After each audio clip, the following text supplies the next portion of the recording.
There we go. Hello, my friends. How are you doing?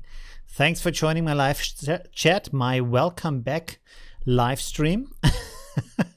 Let's hope everything is working. It's still daylight here because we have summertime, and about 5 days ago it was the longest day of the year. So here we have actually right now sunlight until late in the night. I think about 10 at night. Let's see what the sunset is today.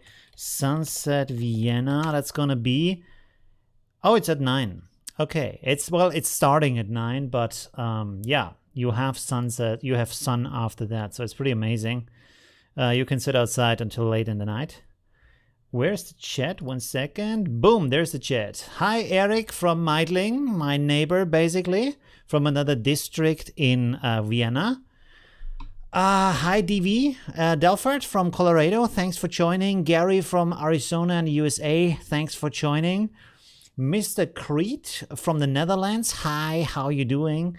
Nice to see you. Kevin, hi from California. Thanks for joining my live stream today. Welcome back, stream. I'm back in Vienna, as you know.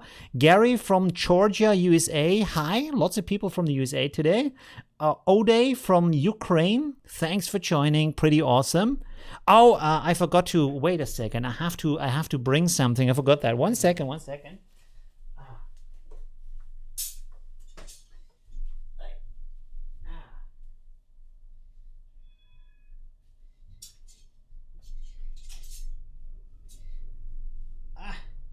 Okay, I'm back. 1 second.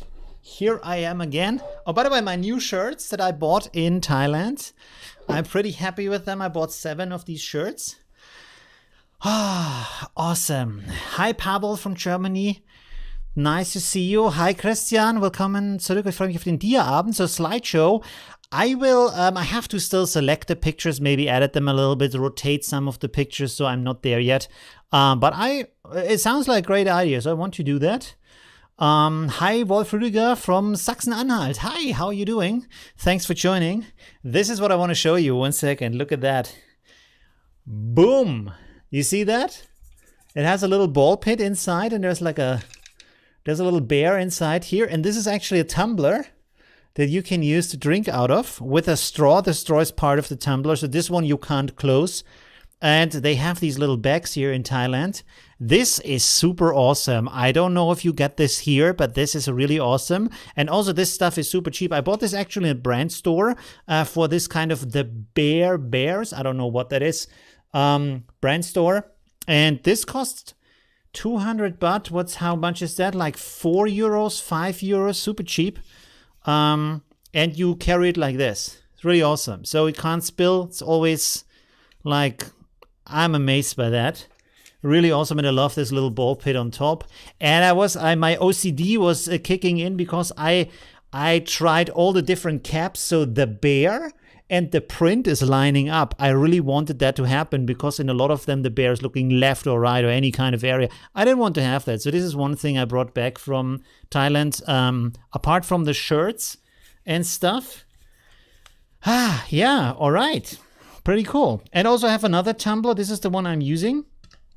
Oh, it's not closed. Oh, I know why it's not closed, because I have some actual Pepsi in there. Look at that. My little Iron Man here. Oh, pretty awesome. And then I have this beautiful tumbler in here, which is actually aluminium. And it's holding your drink cool. And it's completely spill proof. Let's see if this will now not happen.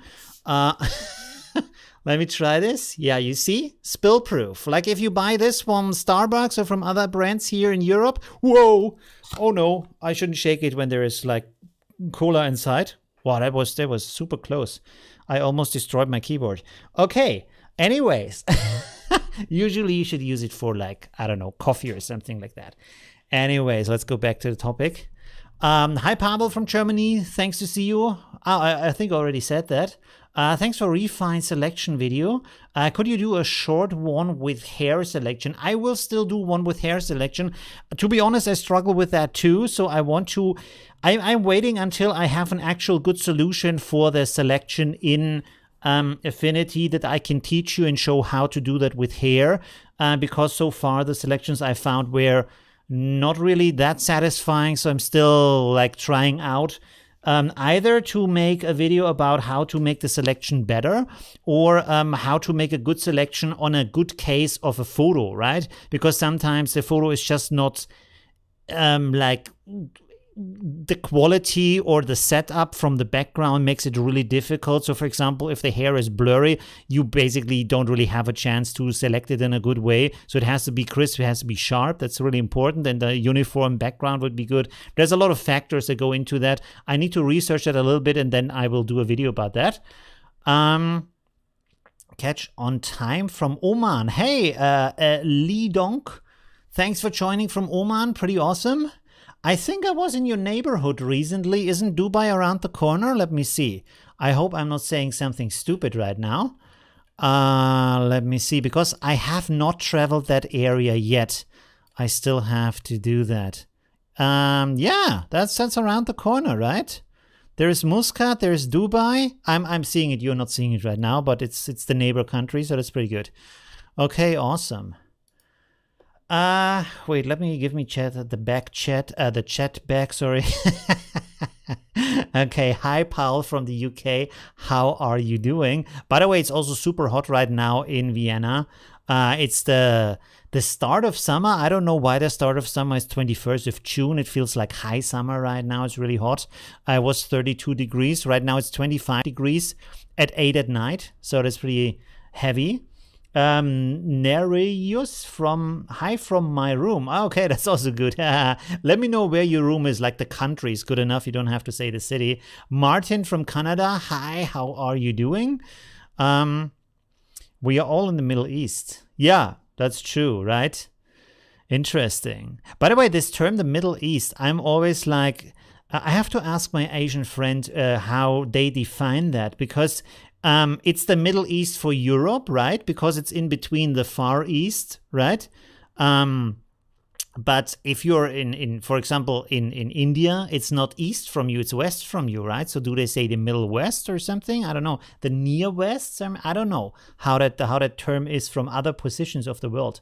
Hi, Chuha from Finland. How are you doing? By the way, today I want to look a little bit into other software because I want to show you something that's called the Humble Bundle. They have been becoming famous for gaming bundles in the past, but now they do all kinds of stuff. And they have a really cool software bundle. I already shared that in the group in our Facebook group, which is amazing. You're a really awesome community. So much great content, so much help and nice comments and interactions. Really beautiful. Thank you for that. And yeah, this is a bundle. By the way, I will also use this bundle to create my own bundles, I think, because this has some really cool tools in here. So I want to show you that. Maybe let's switch over to that. So well, it's okay. It's already 10 minutes into the stream. Let's see. Kevin says, I was 121 in Baker, California 2 weeks ago. It was, oh, that's Fahrenheit. How much is that in Celsius? You know what? 1 second. Fahrenheit. Oh, what the? Really? That's almost 50 degrees Celsius. That's like, really? It was that hot? Was it actually that hot, or was that the temperature you feel? Because there's often they show you a temperature that you feel on your skin, but actually it's not that hot, because that is like extreme. That is like Death Valley kind of quality. That's like you really want to stay inside at that temperature. Wow. Okay, that's extreme. Let's switch over here to stream to my live, to the work view. There we go. Okay, so here you can see that. This is the Humble Bundle. By the way, I will also link that in the, but I will not link it right now. I will link it a little bit later, just to tell you a little bit before what that is, so you understand that. By the way, also my creative pack is coming out in the next days. To be specific, on Tuesday, because that's basically the last day I make a video in this month, right? Okay, so this is a bit close, but I think like if you're interested in that, and maybe also my packs, is both should be possible. I don't know. Anyways, so the way this works is that you can pay anything you want, but there is a minimum amount that you have to pay to get all these products. I would really suggest in this case to pay the minimum amount to get all of that, because that is really amazing. By the way, I'm not affiliated to them at all. Let me put the chat over here. I will close that so I see it on the right side here. 103 in Denver, and at the same time, wow. Just bought Rebel from HB for 17 euros. Oh, interesting. I have for Humble Bundle. Yeah, it's really cool. So you get this software for painting, and then you get these paper textures, which is also nice. And then you get the flame painter. This is really amazing. I will show you in a second, and some brushes for that. And then also that you can use the flame painter as a Photoshop plugin. Maybe it works in Affinity Photo. I've not tried that yet. And you get the Ember Light plugin, which is also really amazing. And the Inspire plugin that makes these mandalas. So yeah, pretty awesome. I will show you a little bit about that, and then we will also do the review, and we can also talk about my journey in Thailand, in Asia, right? Which was really amazing. So like I said, it's like there's a minimum amount. For you, it's in dollars probably, or in your currency basically. You can pay more, but you don't have to. And when you pay, you can also decide which kind of donation, how do you say, organization you want to go a part of the money to, because not everything goes to the developers of the software. Some part goes to different donation to organizations that help people, stuff like that, and you can decide which degree it is. One thing is, when you check out, they suggest to you that you get a subscription for a whole year where you get video games. Don't do that unless you are into video games, of course, but look out for that, so you're not accidentally saying yes, that sounds good, and then suddenly you have a subscription. Yeah, anyways, let's have a look at this real quick. So here we have Rebel 3, which is that software. There's also Rebel 4 out right now, so this is a little bit like an older version, but that's okay still. So if you do painting, you can see here they have different brushes. For example, this is an oil brush. You can see here, can paint with that oil brush. Is it working? Yes, it's working on the screen. Good. And then look at that. I use another color, and then I paint in here, and this is actually mixing the color. Can you see how this is getting orange now? I paint again here, down here, and you can see you can actually paint with that like you would paint with actual color, and you have the paper texture also there, and you have different brushes. So that is pretty cool. You see this is a more rougher brush. There's like different kinds. I haven't experimented with that too much yet, but look at this. This is pretty amazing. Here you have a watercolor brush, and when I paint now, you can see this looks different, and it sinks into the paper like it would as watercolor.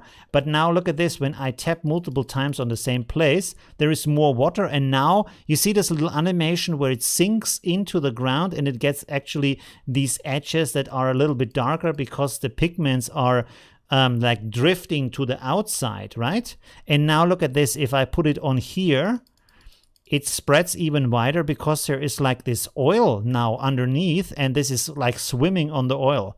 Look at that, it's pretty amazing, right? So it actually reacts with what is happening in the picture. It simulates the colors.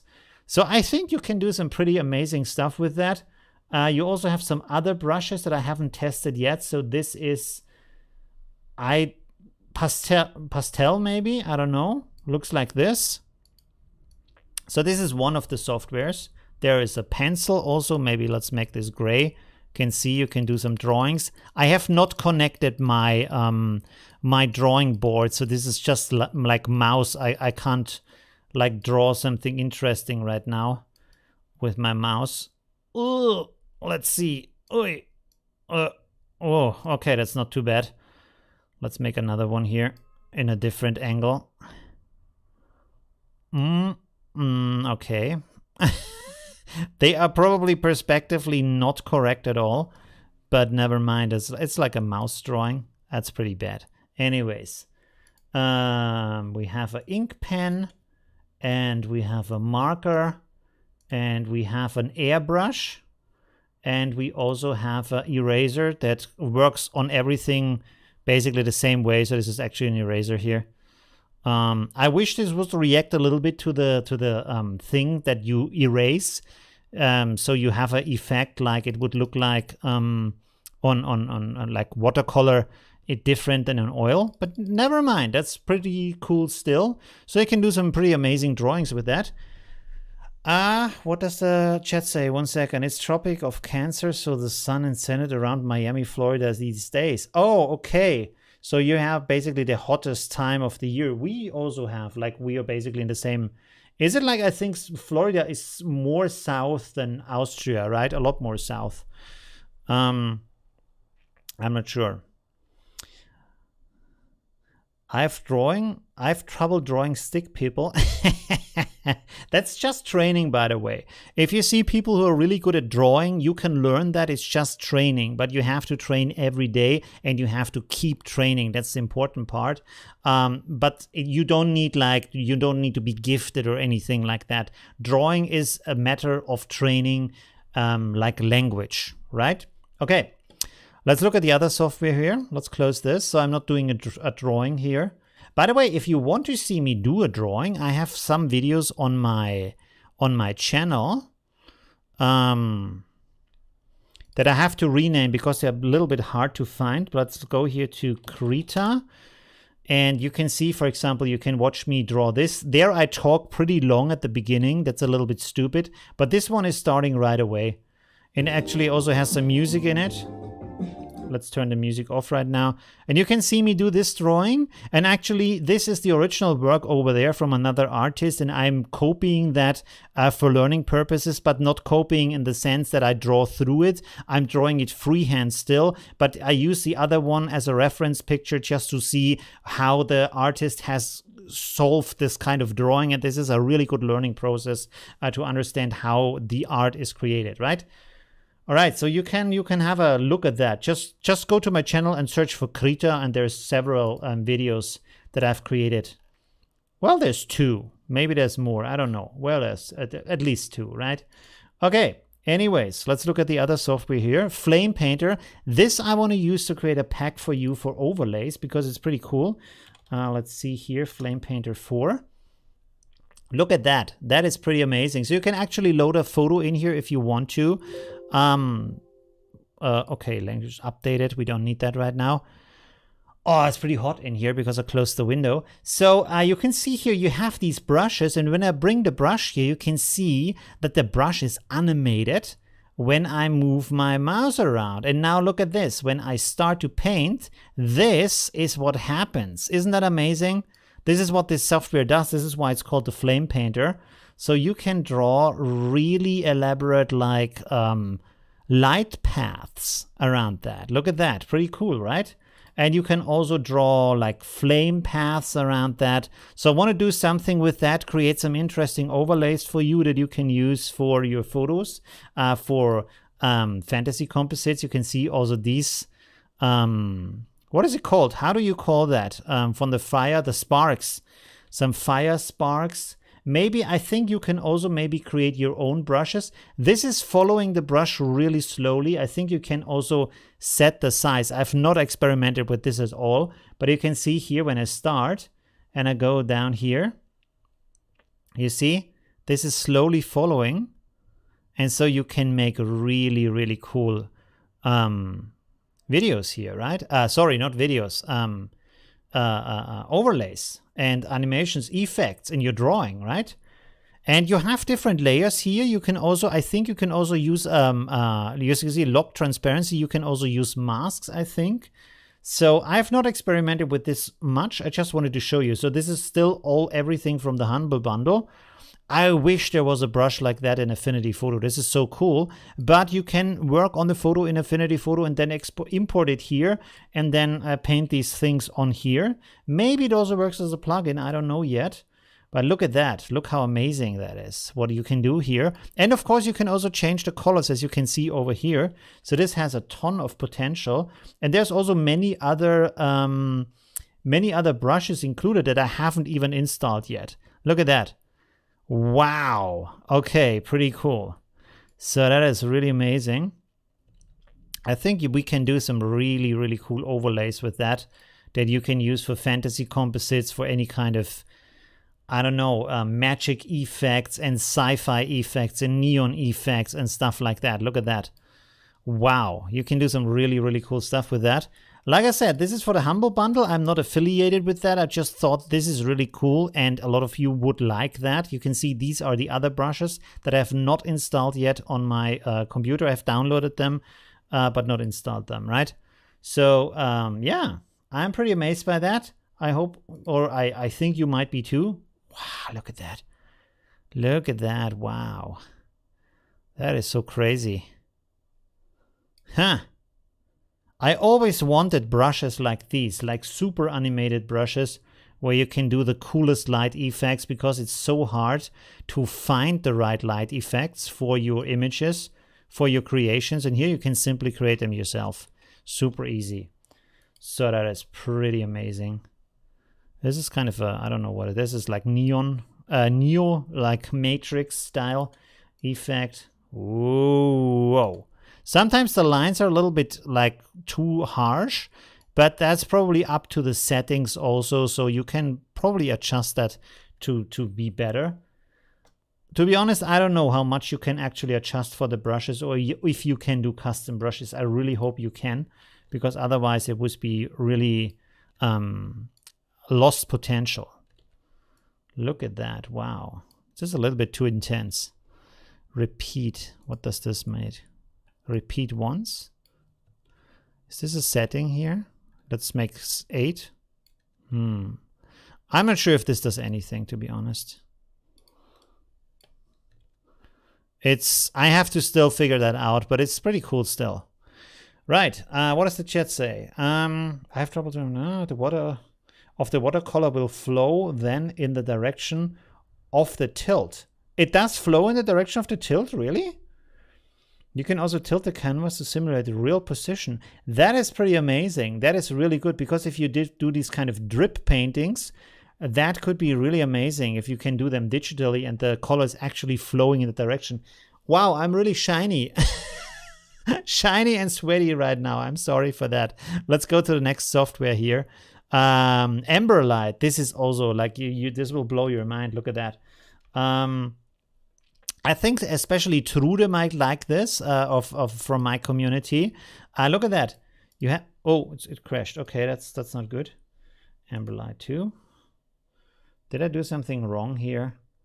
Yeah, let's select this as a resolution here. That was not great as a resolution. Let's maybe do a new one. No. Ah, you can also animate this, by the way. You can see here 24 frames, 25 frames.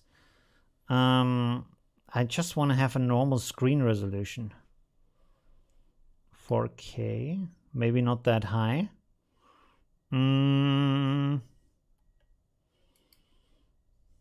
Maybe this one.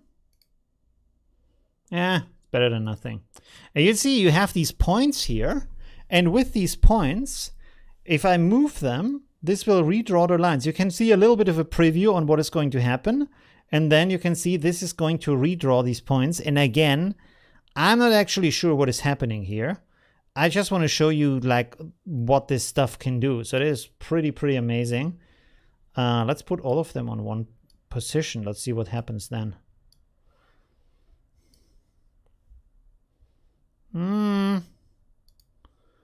Okay. Holy moly. Look at that. Just by moving around some points. That's pretty amazing. I think you can also do some cool effects with that if you're into this kind of abstract thing. And I'm pretty sure you can do a lot more with these things. I think this is a randomize button here where you can put it in all kinds of positions. And you can also have more fields if you want. Like this is now with 7 fields. And of course it's getting slower then. It's get a little bit more intense. And you have here the number of steps you want to include. Let's go with 3 here so it's not like overpowering the computer. Pretty awesome, right? That is pretty amazing.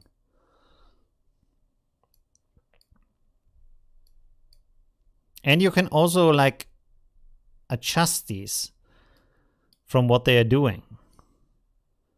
I'm not sure again what this does, but like this does a kind of a radius here. Wow. I'm pretty sure you can do some pretty amazing overlays with this too.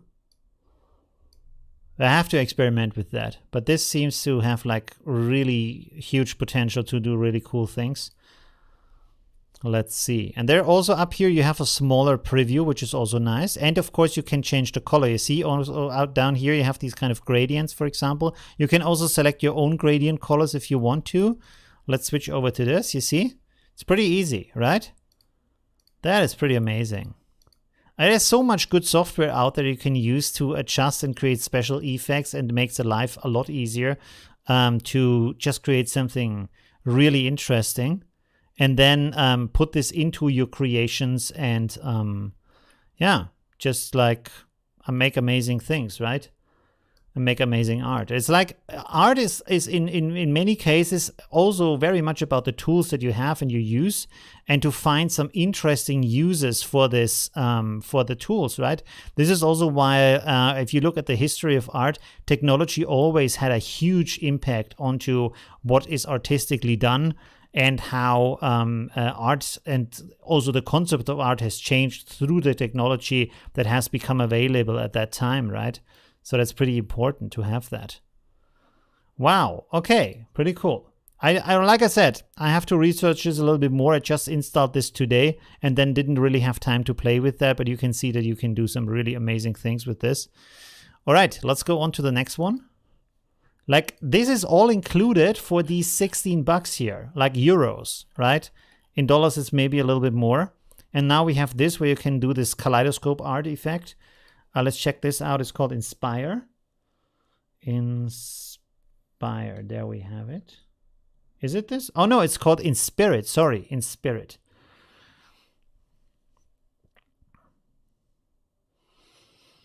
And this, okay, this, wait a second, this is like, okay, now it works, good. Let's make a new one here. Full screen, yes, okay. And then you have these brushes here that you can use, and you simply paint on this, and you can see how you get these kind of patterns here. And this is constantly animated, but you can like stop it here. We say, okay, this is a good position.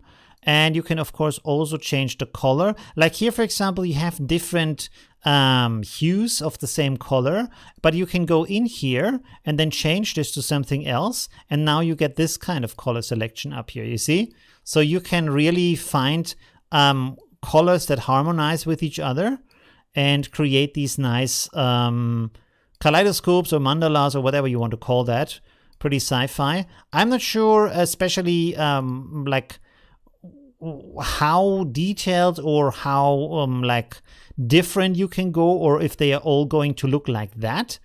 But still, it's a nice tool to play around. You can see here I can still paint into this. I don't think you can export this as a video, so this is a little bit of a downside here, maybe because the other one works as a video, but this I have not seen any way. You can see you can export it here, but I didn't find a way to export it as a video, because this would be pretty cool. Maybe also if this would be animated to sound or something. By the way, this round shape is just because I set it up here. You can also go like this, and you can also go like this, which is square. And then you can also go like this, which is kind of an endless pattern. And you can also zoom out and in a little bit. Not like endlessly, but you can do it like this.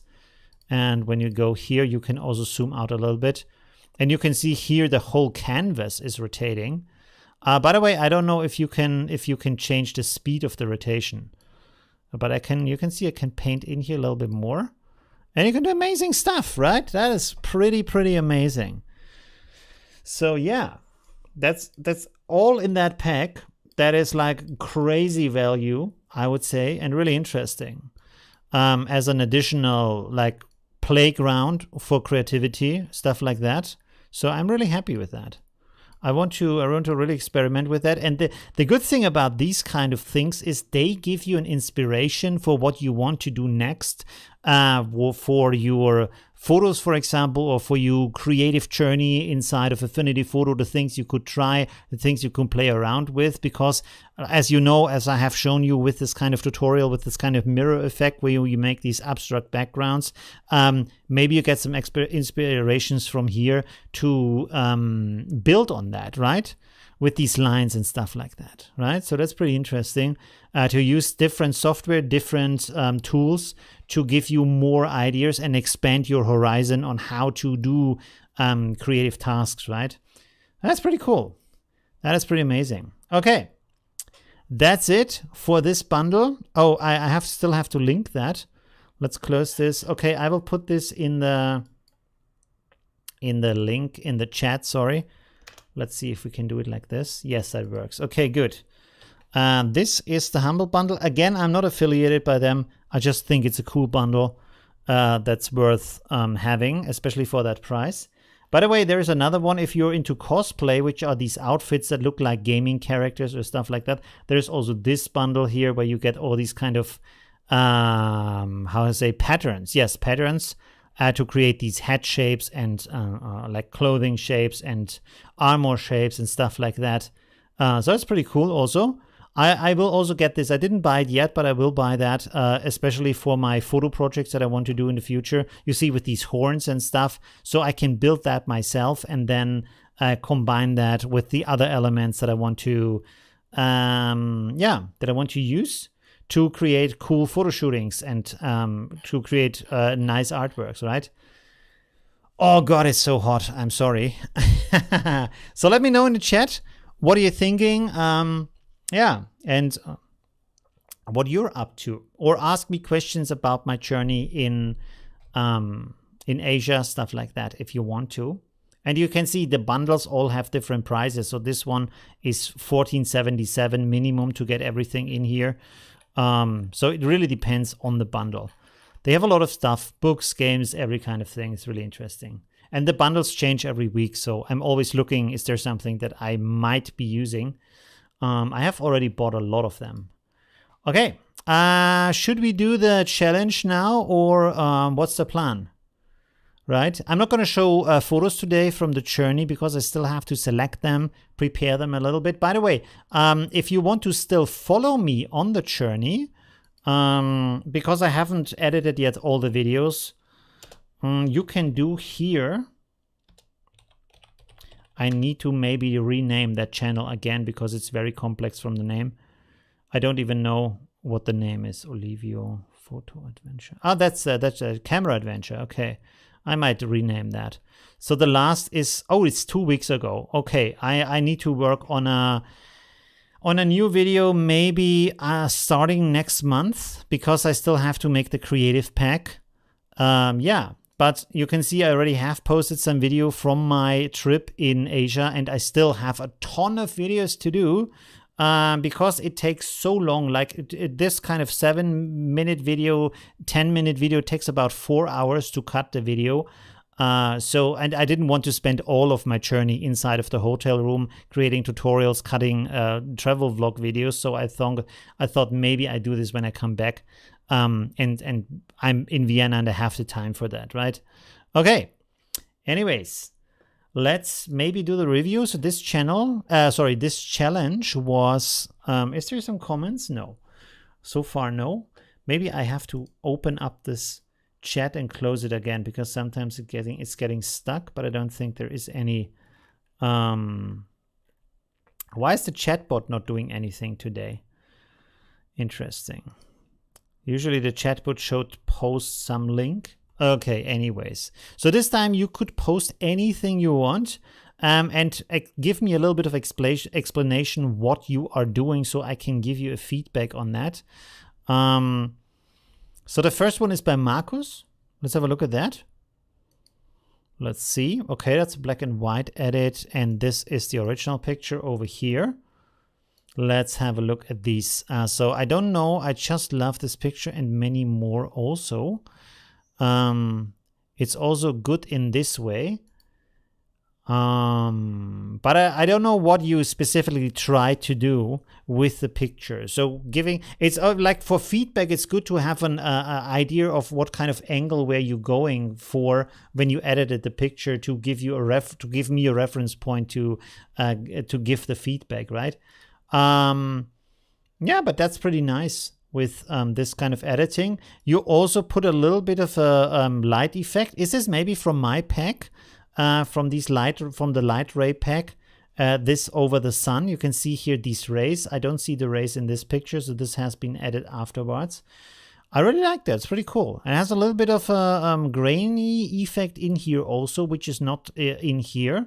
And you are more focused on the structure, which is always nice with black and white photography. I think it should be much bigger and kind of making a comeback because black and white photography gives you so much more possibility to look at the picture itself and the things that are happening in the photo rather than being distracted by all the colors that are going on. Of course, as you know, I really like super colorful pictures, but black and white is also very, very interesting, especially for these kind of pictures where you want to explore a little bit the landscape and the details, and you have just more ability to look at these things, right? The people that are standing here, stuff like that is standing out more than here where you're more taken in by the sunrise and the play of the light in the scenery, where here you look more at the structure, right? It's really interesting how that changes. So yeah, pretty nice edit. I don't know what you try to do, so I can't give you specific feedback on how good it hit the aim. You know what I mean?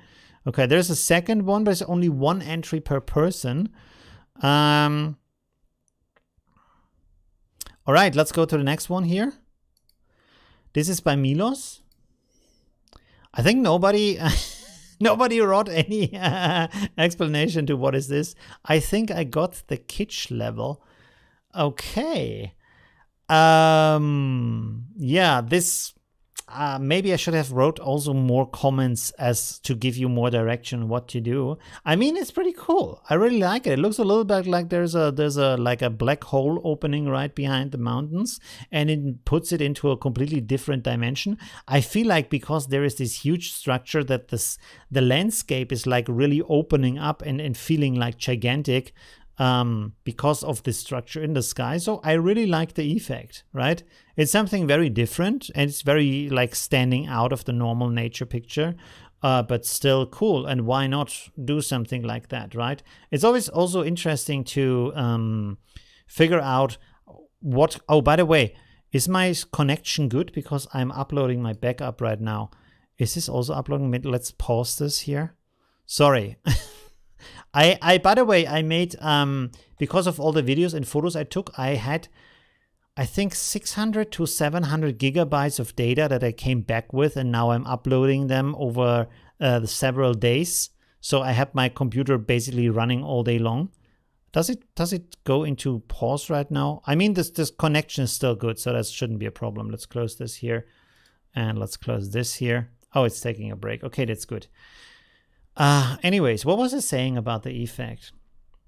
Oh yeah, just like to find new ideas on how to stand out, how to do art differently, how to approach a topic in a different way. It's pretty important. It's really not easy to do that. And by the way, I also really want to do that more on my channel. So right now I'm actually writing different concepts on how to, like, what I can do with my channel if the community would be interested in that kind of content, and how I could also progress from there to sustain my channel and build products around that, stuff like that. So I'm writing different concepts. And one of them is, of course, doing composites, because a lot of people like them in my community and also like to do them myself. Yeah, so that's, I will try that also over the next weeks. Yeah. So that's one of the big concepts. What is the chat saying? Hi, Simon from Liverpool. How are you doing? Thanks for joining. All right, pretty cool. I really like that. It's like it stands out. I really like that it stands out so much, and it really, I feel like it fits into the scenery, right? It's a little bit sci-fi, but it's also okay. Let's go for the next one. Ah, there we have a cosplay from Roland. Okay, and there is, this is the original. Wow, you did a lot of editing here. Why did Jean-Loup? Oh, I think he posted this the wrong way. No problem. I can still see that, so that's good. So this is the edit. Cosplay picture I made by myself, was kind of enlightenment. Used a light beam, dust and smoke, and a little bit of glow for the book. Interesting. Okay. I think this is from World of Warcraft, right? Is this a card game from World of Warcraft? Could that be? I'm not sure what the card game is called. And this is the original. Wow. It's very dark. But you did a really great job to edit this and make it such so bright, and add these like other effect, like I said, with the dust and such. It feels like here is the picture is more blurry than here. So I mean, maybe that's intentional. Maybe you put a little bit of like a glamour glow on the picture or such that makes it a little bit more blurry than this picture. But you can also try to paint in different, like for example, more clarity, more structure, more contrast into different areas, right? Where you make an adjustment and then you invert that adjustment and then you paint it only into the areas where you actually need that. And in that, with that, you can, for example, give more structure and contrast to the hair, or maybe also put a little bit of dodge and burn onto the hair to give it, like, to make the individual hairs stand out more. And you can, when you sharpen areas where people are very likely to look, for example, the face, the hair, the hands, and this little detail down here, you sharpen this more, but not the rest of the picture, keep the rest of the picture softer, then still the whole of the picture feels more sharp and more detailed, because you mainly only look at these parts of the photo, not the rest, but you think afterwards that you have seen a completely sharp picture. And also the contrast between blurry parts and sharper parts of the picture can make it look even more sharp, even crisper, because of that contrast, because your eyes had a comparison between these two areas, right? So that can be a really interesting effect to do that. But yeah, I really like that. Really interesting picture. Very nice. With the glow also, I like how much you worked out of the details down here, even though this was a really dark picture. Probably a raw photo where you can then afterwards brighten up a lot. Yeah, interesting. Yeah. If you, which I always do, like, I'm not a fan of the develop persona, as you know. If you do like a lot of raw photography like this, maybe have a look at Photolab from DxO. Wait a second, DxO Photolab. There we go. Because there you can do a lot of very good raw development and bring out the details, and also adjust the picture based on the area of the photo, which is also nice. So you can adjust, like for example, like I said, the brightness, the contrast, the clarity, the artificial light, stuff like that, different for different areas of the picture. And I think also in PhotoLab it will take into consideration the structure of the photo. So for example, you can make an adjustment just for the shadows in a face, and then just for the brighter parts in a face individually with different kinds of settings, right? So that's pretty interesting. You can give it a trial. I think, yeah, they have a free trial here. If you want to test that out, because I think that's a good starting point. And the better you set up the picture from your raw development, the better you have the results afterwards when you actually edit the photo in Affinity Photo, right? Because that's the big difference. Is there's adjusting photos and editing photos is not the same thing, right? Because in adjustment, you do things like adjusting the colors, the white balance, the contrast, the brightness, all these kind of things, right? But editing means that you edit effects afterwards, like you have with this, with the glow, with this blue light down here, with dodge and burn, with all kinds of other things. It's more like editing where you bring also the dust into that and the lights, light beam into the picture. So that is editing, right? So that's interesting. And I think it's good to have different tools that are specialized into these areas, where one is really good at photo adjustment and the other one is really good at photo editing. Okay. Anyways, thank you very much, Roland. Pretty cool picture, pretty cool edit. Let's go on to the next one. I think that's from Jean-Loup down here. Let's see. Boom. He always has some really creative stuff that is a little bit outside of the box. So really interesting with his entries. Is there some other thing in the chat? Raymond from from Liverpool. Formby? Hi, I'm from Formby, Liverpool. Is that a district? Isn't Liverpool a city? Interesting. Okay, thank you. Hi, welcome to the stream. Hope you enjoy it. So this is from Jean-Loup. I don't know what the attempt was, what the aim was with the picture, but it looks pretty cool. It's very nice effect, like split and mirrored in the middle. Really nice. Is this basically done with the mirror effect in Affinity Photo, I suppose? And then some adjustments on top of that to make it more crisp and get more color into that. But it looks pretty cool. It looks a little bit like Inception, like the space is bent in the middle here. So that's pretty cool. Very nice. Very, very interesting shot. Also really crazy like ramp off that bridge. Wow. It must be fun to drive down here through that spiral. Really cool. Very nice. Okay. I'm not sure what else to give as a feedback here. It's a pretty cool idea. Yeah. Maybe you can play more around with that. And also like collect. This is also like collecting ideas and looking into what other people doing and maybe working with that is pretty cool. By the way, like, as you know, I'm a fan of Benny Productions, and he said with his Micro World video where he said, okay, I will do another 30 or something of these Micro Worlds just to stay good at my craft, something like that. Like, this is paraphrased. He says it in a completely different way, but this is what he said in kind of paraphrasing, right? And I thought, wow, that's actually cool, because I often suggest that, but I should do that more myself, right? So to really work through a topic and say, okay, I want to edit photos of this kind of genre, of this kind of idea, but not just one, but 10 or 20 or 30 of them, different versions, and then share what you learn in the process as tutorials on the channel. So that's might be a great idea, and I really want to get a lot better, like a really a lot better in these editings, right? And in finding these tricks, especially with Affinity Photo, which is very capable, but has less tools. So you often have to find a workaround, and to find them, this is, I think, is also the quality of a good channel. If you look at some other channels, like for example, is it Pix Imperfect? I think so. When you look at his videos, he also has very smart topics all the time. Is it called like that? Pix Imperfect. Yeah, that's the dude, right? Is that the guy? I think it is.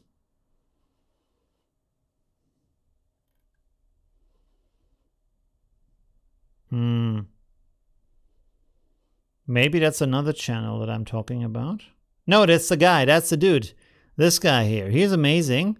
And he always finds really cool, interesting topics. Not this kind of everybody has already done a video about that, but really interesting new ways to look at the software, look at how to edit with it. So yeah, this is also something I'm like, I need to have more of that. Like I hope I have my secret sauce that I put in the videos often, but I want to have more videos that are like really outstanding from what they offer and are really different and not just average, okay, he covered that because it's there, right? But really like giving interesting insights or like secret sauce on how to do things that haven't been covered a million times before, right? Anyways, let's go on here with our reviews. Thank you very much, Sholu. Pretty cool, pretty awesome. Let's close this also here. Maybe let's go here and hide this bookmarks bar. Boom, there we go. Okay. What is the next one? Sabine has provided something. No original picture. Okay. There's always something missing. Okay, never mind. Pretty cool still. Only water on a football EM interview. The Portuguese player Ronaldo takes a Coke away and took water on the table. His words, only water. I live now in Portugal and make the photo with the bottle last week. Interesting. Okay. So there's a lot of elements here. One thing I'm kind of puzzled by is why is the text in there, right? This kind of water, why is that in here as text specifically? Like you have the hand and there is the bottle, which seems to be empty, right? There's just a little bit of like water fumes in here, a little bit droplets. And then you have here a glass that is kind of overflowing with water. But what is this here? It's kind of, the word is evaporating. And this is maybe like a how do you say, like a mirage? I'm a bit confused by what is going on in the image. Like what is the story that is happening here? I mean, the hand is grabbing for that, for the bottle, but what is the rest here? This kind of stuff. I don't understand. Crazy Nice says, hello from Romania. Me and my boyfriend love your videos. Oh, okay, that's awesome. I thought there was something strange. Something other coming. Okay. Thank you, Nicole and Grant. Hey, thank you very much. That's so awesome. Thanks for that. Really cool. Hi, Shari from Wisconsin. How are you doing? Thanks for joining. Pretty awesome. So, like I would say the composition is nice because you have this kind of, all the elements follow on to each other and is guiding the eye in a nice way. The way that the elements are put together in the composition are a little bit basic, like they just like lined up basically. So there could be a more interesting dynamic between them, if you know what I mean. And from the story that is told, I'm a bit confused. Like I'm kind of course, I think like the idea is like there's a person in the desert who doesn't have any water, and then there is this empty bottle, and they are dreaming about the water here in the distance, and then for some reason there's some floating words, water, but it's not like it could be like it's very like basic from the idea, you know, from the composition. There could be, you could do more with that. Like again, as I always say, try to look for at Pinterest how other artists have solved that, because it's always a good starting point. Let's have here Pinterest. There we go. It's always going to that picture for some reason. Thirst, desert. Let's see if we can find something like that. No, not really. That's a username.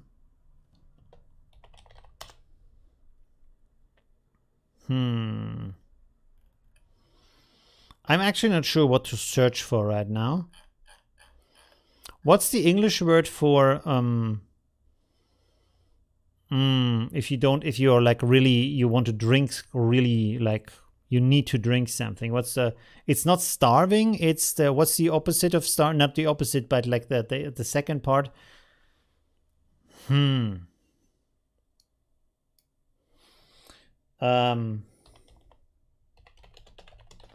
Looking for water.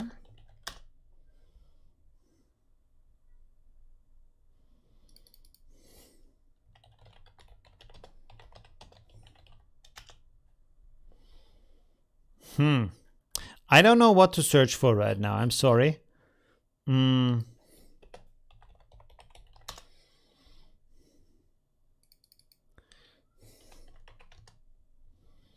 Let's go here.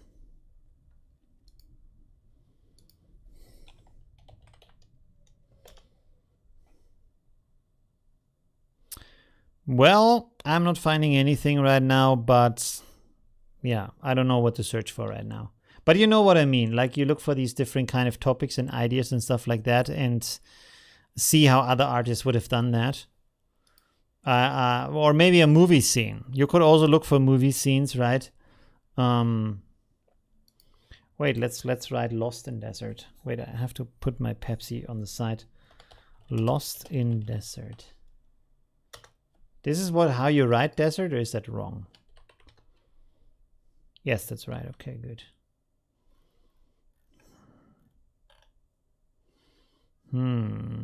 I mean, this is a nice indicator here where you have these footpaths.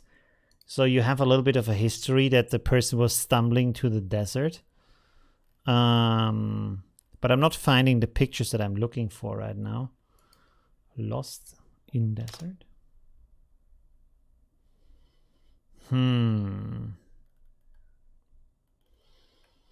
But I mean, even if you just look at the pictures, there's a lot of different pictures that come to mind, right? So for example, you could have this person here walking along, and then they have like maybe they are dropping, or maybe they dropped an empty bottle here. Think about that. Like you have this here. Let's copy this over real quick. Or we don't even need to copy this over. Let's go to Affinity Photo here real quick. Of course, now I only have my mouse for drawing, but let's have a look at that. Like I told you last time, make some sketches beforehand to think about what could you do with that. Sorry, this is on the wrong screen right now. Let's go here, web, I don't know. Let's take this one here. And then we need to have a white background. Let's make a new layer here. Give me a brush that is small enough, like so. Is that good? That'll be a little bit thick. There we go. Okay, so we have our desert here, like so, and then we have our guy here, right? This looks a little bit too happy, but you know what I mean. And then he has his steps here where he's walking along, and maybe here in the foreground you have placed, like let's say the footsteps here are like that big, right? Really big footsteps. This desert is going a little bit more over here, and then here you put a big empty bottle like this, right? Where you can see, oh, there's nothing inside, like so. Empty, right? And he's searching for water or something like that. So that could be like one way of a start of an idea how to make a composition of that, right? Maybe you have a mirage here in the sky of something, or maybe there's some like waves in the clouds in the sky or something like that. I don't know, but there's different ideas. You can go through that and say, okay, this might be a starting point. You can also photo bash this, right? To just take this and then find a photo of a bottle and just put it here and make some different compositions like that. So there's a lot of different ways on how to approach this. Yeah. and just collect some ideas and figure out, hey, how could I work with this idea to make it more interesting and to tell a better story and make it more dynamic, right? Because here the elements are there, but they are just lined up, right? Okay, anyways, dying of thirst, thirsty in desert. There's no specific word for that. Like starving. Interesting. I thought there would be like an individual word for that. Okay. Anyways, let's go on here to the next one. Thank you very much, Sabine, for that. What do we have here? So this says, this was an old negative and the only photo we have of my husband and the Lambretta, which is transformed into a photo in Affinity Photo. Oh, interesting. Okay. So here we have the negative of the photo. Interesting. And then you inverted that into a positive picture. And yeah, I mean, you can do some more adjustments here, right? So this, to make this a little bit brighter and stuff, should be rather easy. Let's copy this over here real quick. New from clipboard, and just go here. For example, brightness and contrast, and you pump this up a little bit. And you can see you can get more, a little bit bright, a little bit more contrast in here. And you can also paint it into different areas where you say, okay, I want to have this area brighter, but then the other area still keep that dark, stuff like that. So you can play with that. You could also look into different maybe AI programs that help you, for example, to sharpen images or to make the resolution higher of the image. For example, Topaz Labs has a AI software to increase the resolution of pictures that simulates the details, does often a pretty good job for that. And with that, you can also make it sharper because you can, for example, upscale it to a much bigger size than you need it, and then afterwards downscale it again. And because of that, this is called hyper resolution. You have a much more pixels that are condensed into less pixels, and this then gives these less pixels more sharpness, more crispness crispness, not Christmas, for the picture. Anyways, so there's different ways to approach this, right? And there's even, by the way, there's also pretty cool apps that help you to colorize this picture, also with the help of AI. Some of them are paid, but you can look into that and play around a little bit with the tools you have. But pretty cool, very nice. Good starting point here to get into this, to recover old photos. Massimo says, thank you very much, Olivia. Your work is truly inspiring. Oh, thank you very much. That's awesome. Always happy to hear that I can help you. And I want to get so much better and help you so much more with the upcoming tutorials over the next month. So that the rest of the year, I'm very much dedicating to improving my own skill and then sharing everything I learn and find with you through my tutorials and videos. That's the big plan. Just to push myself a lot harder and just get a lot better and help you like do the same, right? Okay. Thirsty in desert brings up photos of people looking for bottles of water. Really? Thirsty in desert? Can I have a look at that? Thirsty in desert. I wrote it wrong. Thirsty in desert.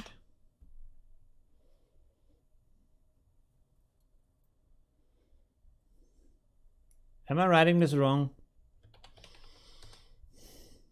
Ah, there we go. Hey ho. Thank you very much, Paul. That is pretty awesome. Oh yeah. Here you have some pretty cool.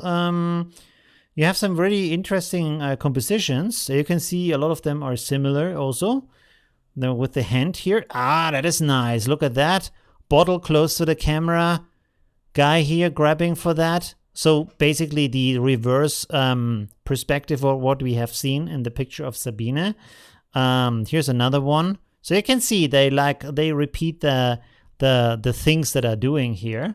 And this is what art is about. Like you look at these pictures from other artists, what have they done? How have they done the solution? And then you will see, okay, there is this, and there is this, and there is this, and there is this, and it's always kind of the same thing. What else can you do? Where is the next like invention? Where's the next innovation to tell this story from a new angle, from a new perspective, in a new way, right? And that is what art is like. You just always try to push a little bit harder and find other solutions and other ways to do that. Here you see one with a lake with a nice reflection. Now you can think, hey, the reflection, I can maybe use that to put maybe a skeleton in the reflection that the guy is already dead and this is all a mirage or stuff like that, to add more elements to that. Or here it's more like a funny thing where this is this water dispenser in the desert for some reason, stuff like that.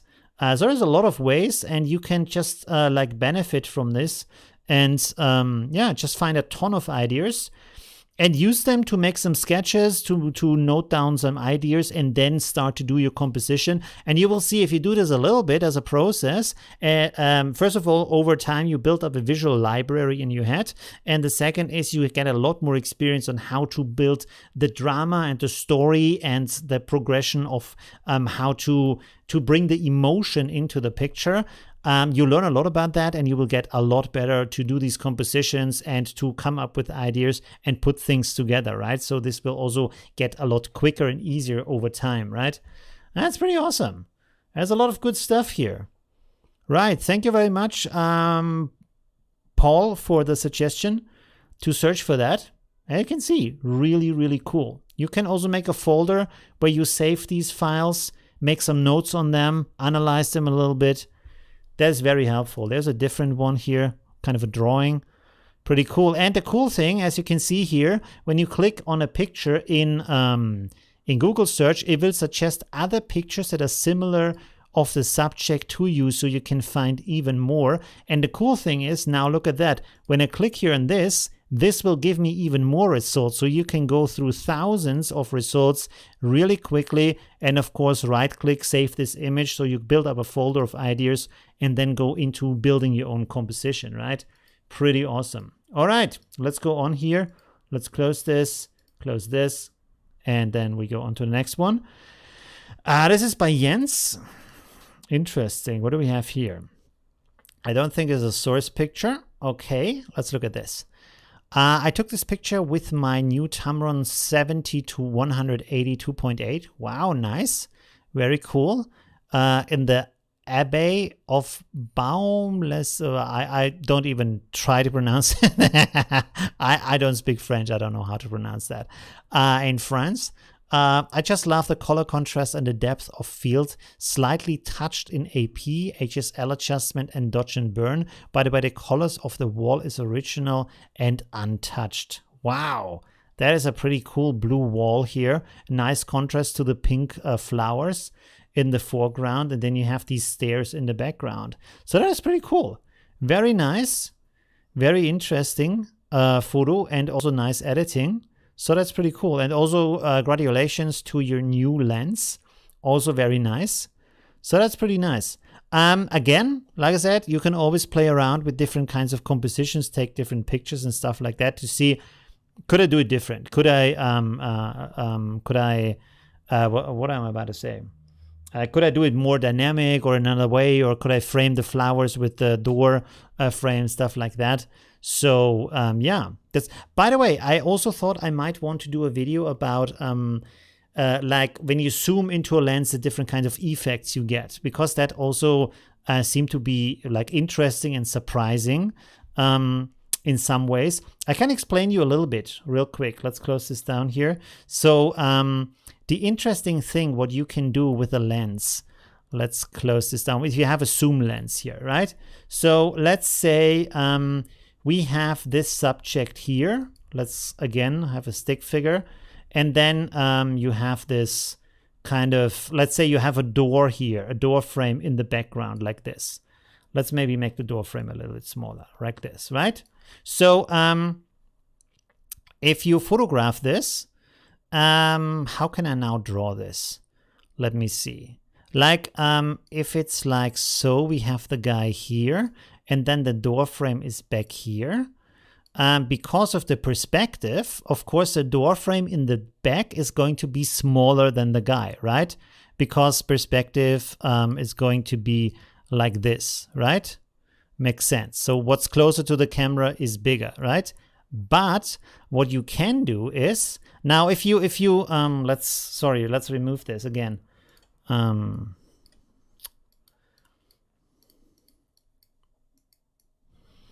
Like this. Okay, bring back the... So let's say you have the camera here, like so. Oh my god, this is so bad. Anyways, if you have the camera here like this, taking the photo, the guy is big in front of the camera, and then the door in the background is going to be pretty small because it's far away, and you're standing close to the subject also, right? But if you, let's put the camera here, like this, and then you zoom into, let's make this a little bit longer here, like so. You zoom into that and you stand far away from the guy, like so. And the door is still behind him, like this. Then, of course, the guy and the camera, the guy and the door in the background is going to be both zoomed together. And so in this case, because of that, because now we are looking like this, you can see how this is different. Where this is the wide angle and this is the small angle, the door and the guy are becoming closer together from the size and the picture, so you can actually put the guy into the door frame basically, and also the space in between them is compressed because you're photographing a longer distance but in a smaller frame. So these things become much closer together, where here they look very distant. Here when you have this picture, it probably looks more like this. Oh my god. I need to have, get me like a drawing pad or something. It looks maybe more like this, you know, where the door is becoming, maybe not exactly like this, but where the door is becoming bigger and the guy standing in the door, because you're far away. And like I already explained, right? So this is different from the perspective, just because you zoom into that and stand far away from the subject rather than going close. So it's really zoom, and the lens has a very big impact on how the photo looks afterwards. That's really important, because there's some people who say, oh, just have a prime lens that you can't zoom with, and zoom with your feet. You can't zoom with your feet. This is not how optics work. This is not how perspective works. It's just not, it's not possible to zoom with your feet. You can just go a little bit like closer, but then the picture is going to look different also, right? That's not going to work, right? Okay, anyways. That was a little bit of a, yeah. I hope you understood what I meant with this drawing and it wasn't like too strange. Okay, anyways, pretty cool. Very nice. Let's go on to the next one. How much more do we have, by the way? Oh, not too much, not too many. Okay, that's good. We still have like 45 minutes. That's pretty cool. So this was the last one. Let's see. Jimmy, image edited, a few years old. Okay. This is version 2, and this is the original. Let's have a look here. Image and edit are a few years old. Okay, so this is not a new edit. It would be cool to see that you say, okay, this is the old edit, and then I improved over time, and this is the new edit or something like that, right? That would have been really interesting to see.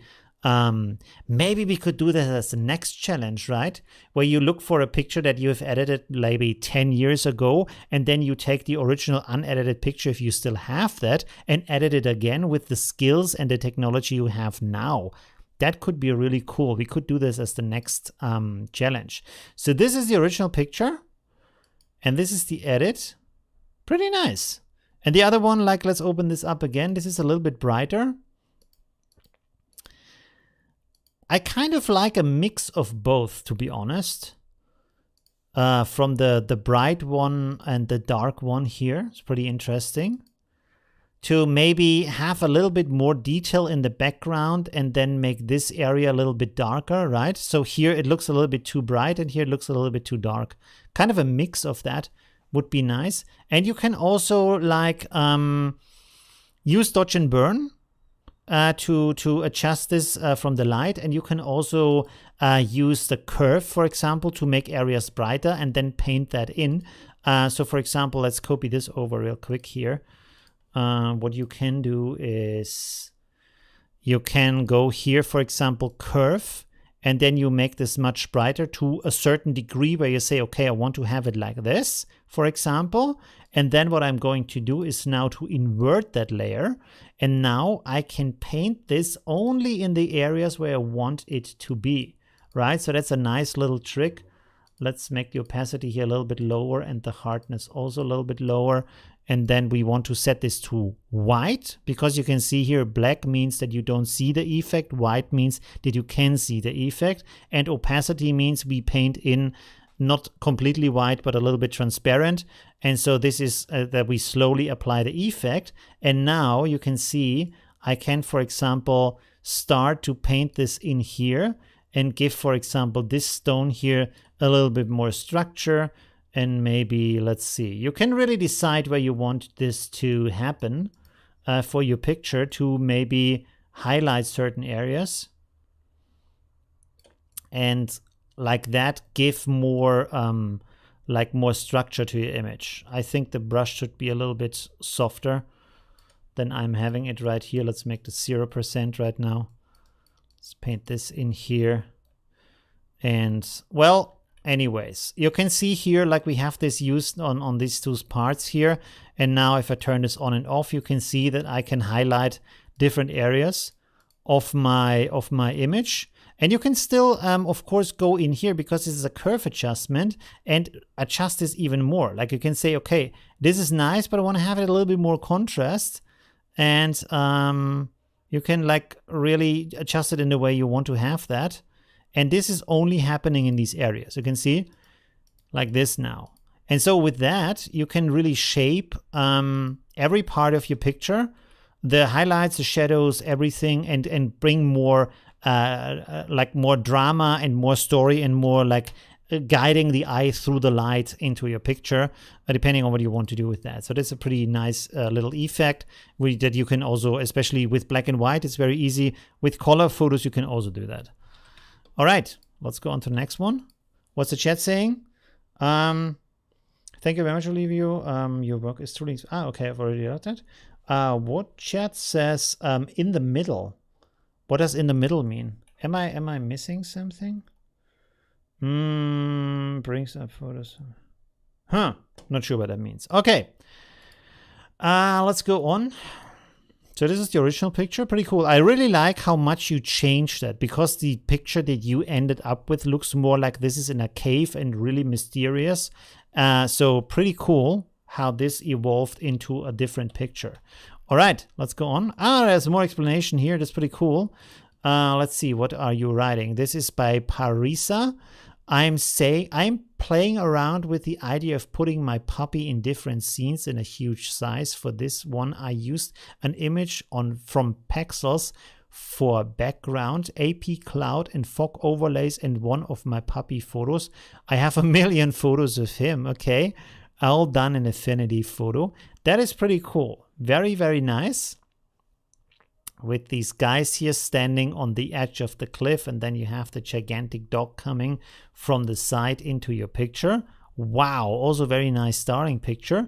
I actually think like if you would use this kind of color setup that looks very dramatic, a little bit utopian because of this cold blue here, or dystopian better said, and then have the same light here on the dog, that could also be cool. Like this is more dreamy, it's more friendly and positive. So you see like they are meeting basically a good old friend here. If you would have it in these colors, he would basically more be like a monster or something like that, and they like get surprised by that. So color has a really big impact on how we feel emotionally towards a picture, and this helps tell the story through the color, right?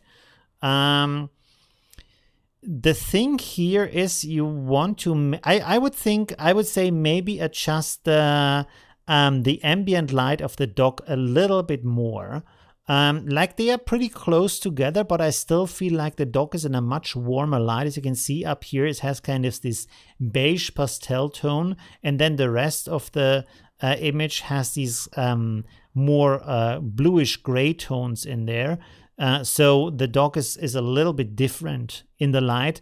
So maybe bring that together. You don't have to bring it together in all areas, but in some of the areas, so it feels like more that the dog is in there. And the way I do that is that I hide the dog from the picture, just take the background picture with the colors in there, and then copy that layer and go to filter, blur, and then average blur, so it turns into one color, and then use the blend mode soft light and apply this only to the dog to give him basically the ambient light of the complete scene, right?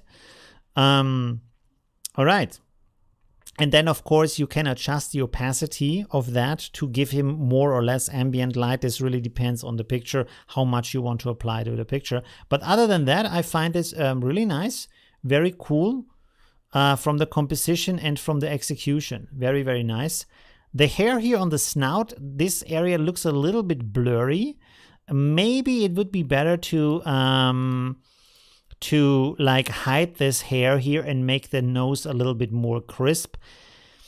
It might also make the dog look strange from the anatomy if you remove that, but I feel like a crisper nose here would be more dramatic towards the people here rather than this a little bit fluffy patch of hair in front of the nose, right? Anyways, okay, let's go on to the next one. I hope this helped from the feedback. Pretty cool. Keep on doing your compositions with the dog. This can turn into a really amazing series. All right, there we go. Let's have the next one here by Joanne. Looks very dreamy. A little bit. What is the English word for that? In German we say Jugendstil, but this is not what you say in English. You say, do you say Art Nouveau? I don't know.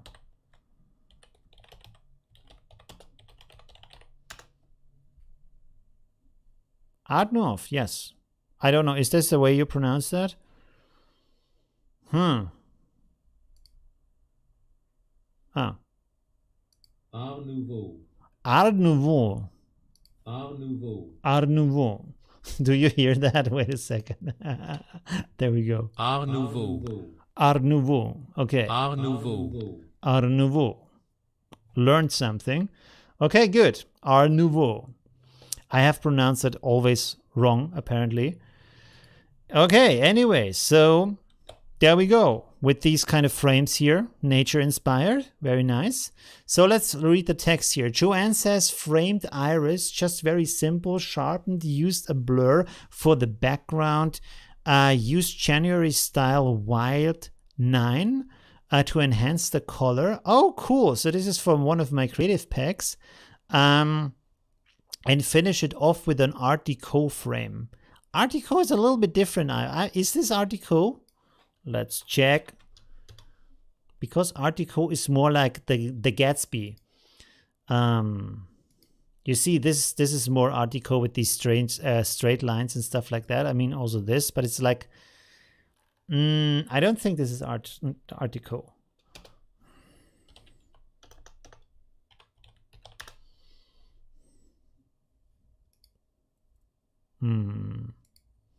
I might be wrong, but I think this is more the, what's the pronunciation again? Arnouv? I have no idea. You know what I mean. What? This is also Art Deco? I don't think so. Because does Art Deco have these nature elements in it? No, you see here, this is what that is. Jugendstil, as we say, has these nature elements in it, and Art Deco is very like strict, more kind of industrial inspired, I would say, right? Might be wrong though, might be wrong. Anyways, okay, pretty cool.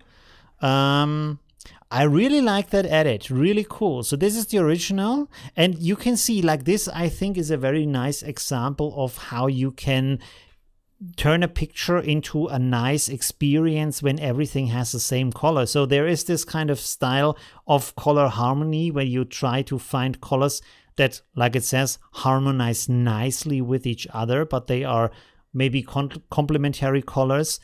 so you have a difference between the different elements in the pictures that you're seeing. But what you can also do is to put everything in the same color and then have just different values of that color, right? Different, for example, in this case, different saturations. And this also has a very nice expression. Like when you go, for example, to unsplash, let's do this really quick. One color, let's see. And of course, I'm not finding any examples that are fitting. This one is an example here. You see? So this is one where you have just one color, and this can be amazing. This is a really cool effect. Or you can have one with contrasting color, where you clearly separate different elements. But as you can see here, often you don't really need that. But then the separation happens through light and shadow. So this is a little bit like closer to how black and white photography would work. So you have to think about how do I separate this so the colors don't sink into each other and I'm not seeing anything anymore. So you have to work with the light and the shadow, like I already said. And here, more through the contrast, right? So it's pretty interesting. There's another example. You can do really cool stuff. We can... I don't know. I could also, there's some yellow in there, so it's not exactly the same thing. But we could do a video about that too. But I don't want to like split up into tons of different areas, right? There's another maybe. I mean, there's some orange from the skin here. Anyways, you know what I mean. Okay, let's go here. I really like that. Really enjoy that. Pretty cool. I also like the frame in here that brings a really interesting element to it. Nice. Maybe you could try to also make the frame maybe a light violet, a brighter violet, something like that could be interesting, right? Can play around with that and see if that works. Yeah, but it's really cool. I really like how this also enhances the structure of the blossom, right? Like when you look here, it's a really cool photo, but at the same time, it looks a little bit everyday-ish. You know what I mean? It looks like, okay, that's just another picture of a blossom, but here everything becomes more like a sculpture, more like an experience, and has a kind of artistic flavor to it because of the color of the background. Everything is a different experience of how it feels and how you interact with the picture, right? How you react to the picture. Because here is something that you see every day with your eyes, and here you get something that has more of a artistic expression to it. So that's pretty cool. Very, very nice. Thank you very much, Joanne. Really cool edit and very nice idea too. Here's another composite by Arichit. No original pictures, I think. Okay. Boop. Let's close this. Very nice. Okay, so we have a mermaid and a shark meeting eye to eye. It's a little bit, but like the composition is a little bit strange. Why is the mermaid in the middle of the picture and then the shark is kind of sticking in from the left? Right, because you could have put everything a little bit more to the right, to put both elements into the picture. Because right now we have here like an empty space on the right side where nothing is happening, and you're like, why is that there? Why is that happening right now? So you could think, for example, to maybe, let's see if we crop this down to this. Wait a second, this has a ratio here. Let's turn it off. Let's crop this like this, for example, and see how that works. Let's see.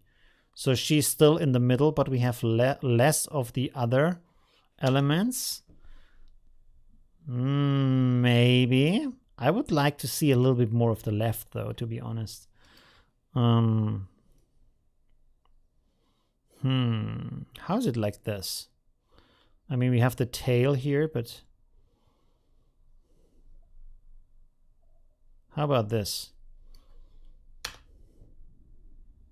I don't know. The shark is sticking in a little bit strange. He's like like you're holding a pen in front of a camera or something. I don't know, something is a little bit like he's also like, do fish swim like that? Are they always like straight in the water, or sometimes they stick like this in the water? It's a little bit, it's like a little bit dipping down from with the nose. Maybe it's dipping towards the mermaid. I'm not sure. Something is a little bit like, I don't know.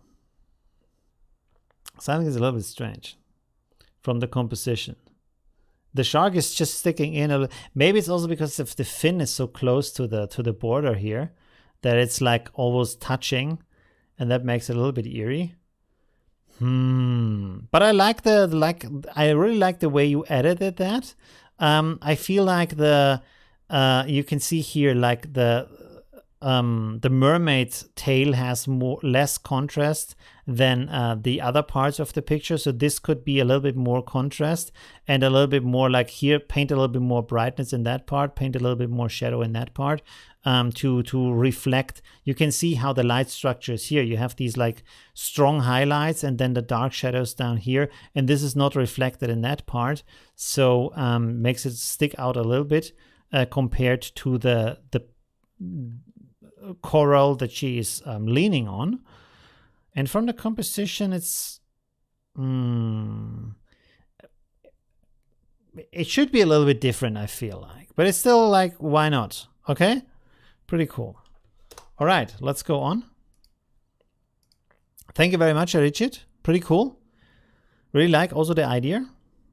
Very nice detail down here with the two fish also.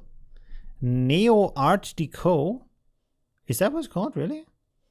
Was geometric, Art Nouveau was curved. Ah, yes, okay. Yes, that's what I meant. All right, there we go. Mentioning a comment. Stop popping up. I wish you could like turn this off, this kind of internal pop-up on Facebook. Okay, let's go to the next one. We have only a little bit more. So we have still half an hour to go. This is by Eileen. Wow, very nice edit. So this is the original, very dark picture. Pretty cool. So you put a lot of work into making this nice. Here's a photo I recently took of a sunset and probably should have adjusted my ISO setting, but instead adjusted it in AP. Light and shadow in the developer persona. Then in photo, did curves and levels, adjusted and also added a honey LUT for extra impact. Awesome, pretty cool. Really nice, I really like that. How everything looks. Also the softness, you didn't like over adjust things, because often sometimes people like make too much contrast here, sharpen it too much, and then it looks like everything is frozen and everything is a little bit of like a metal texture. So you really want to keep the softness of the water, of the foliage in the background. I really like how the colors of the sky turned out from the sunset and in the reflection. Can you hear that? It's like outside, there's a little bit of a siren going on right now. Really cool. I feel like it's not too grainy, right, from the ISO. Maybe, of course, you could have done a different adjustment for the ISO, but it's still pretty cool. Very nice. By the way, what you can also try in this situation is, if you have a tripod, of course, to just adjust it in a way where you have a really long exposure, maybe 10 seconds or something like that, 15 seconds. And what this does is that the movement of the wave is evened out. And of course, the surface here gets a little bit blurry, but it looks like completely flat afterwards. And you have this really nice effect of the sun. Let's see if we can find this here. Sunset long time exposure.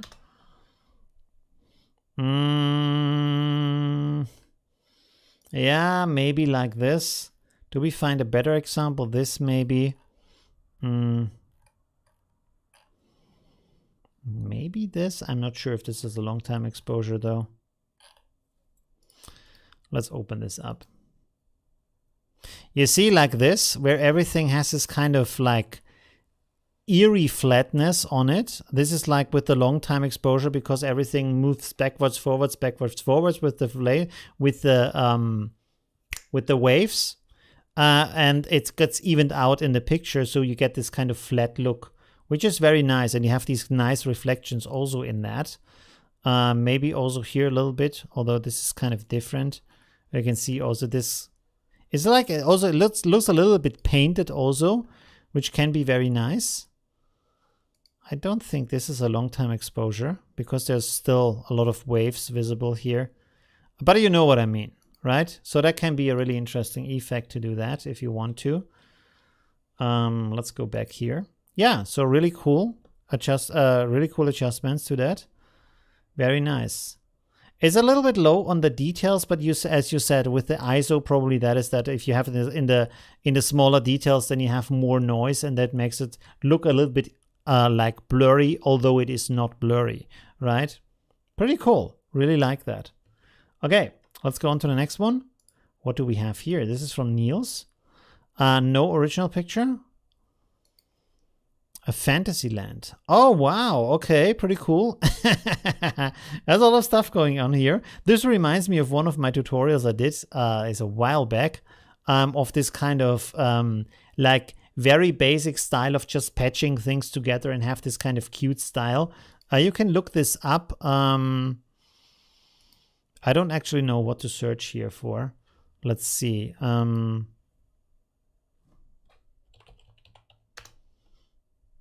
There we go, Mushroom World. The little Mushroom World. So this was 2 years ago. Wow, okay.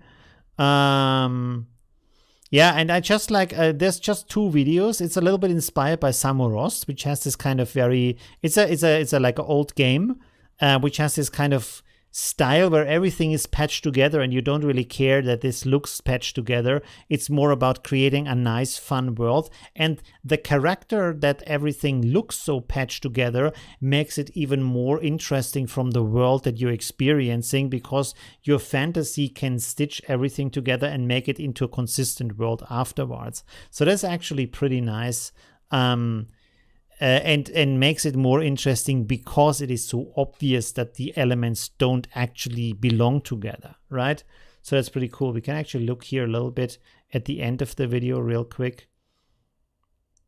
You see here, like all these elements, you know they don't belong to each other, but at the same time, it looks pretty cool, right? Because of that, like how the window is placed here into the mushroom, it doesn't fit, it doesn't make sense, but because of that, your brain like kicks in and starts to fill the details and just makes it into a nice experience. I really like that style. I really enjoy that. Of course, that's also down to personal taste, and this feels a little bit like that. So that's pretty cool. Very nice. Some elements could be a little bit better, like from the readability. Like, for example, you have here this, what is it called? I don't know. This little critter here, let's say like that. And you can see like his nose is getting rather dark, and his like hands too. But then in the background there's a lot of shadow. So maybe if you make the background here a little bit brighter, so you have more contrast to the foreground, he would be a little bit more visible. And also here on the bear, you have like the shadow is rather wide for how close he is to the ground. So the shadow could be smaller, and then play a little bit around with the brightness and the darkness to make him a bit more visible. Like again, here you have these dark areas on his head where there's a shadow for no reason, which is okay. Like I said, if you put this just together like that, that's okay. But because there is a shadow and the background is also dark, it's kind of hard to see where the head is ending. So there could be a little bit more maybe brightness in the background, or maybe position him a little bit different, and also apply the shadow in a way that fits a little bit better to the ground. Anyways, pretty cool details and very nice like story worlds. And this is also, this is just a nice exercise to do this in a quicker way, where you can combine and bash things together just to train your creativity in composition and in building fantasy worlds and playing around with elements. This really helps a lot, even if you don't exercise it where everything fits perfectly from the editing. Just bash things together and see what kind of ideas you come up with. And if you find something nice, you can save it and then maybe create a full, better, deeper version that is fully edited at a later time, right? And these sketches are really an important part of the creative process. All right, Let's go on to the next one here. This is von Damien. Let's see. And then we have 2 more. And there's 1 more. Oh, there's 1 more. Okay, good. Oh, my throat is getting a little bit sore. There's so much talking today. A squirrel. Thank you very much, Eric. Oh, sorry.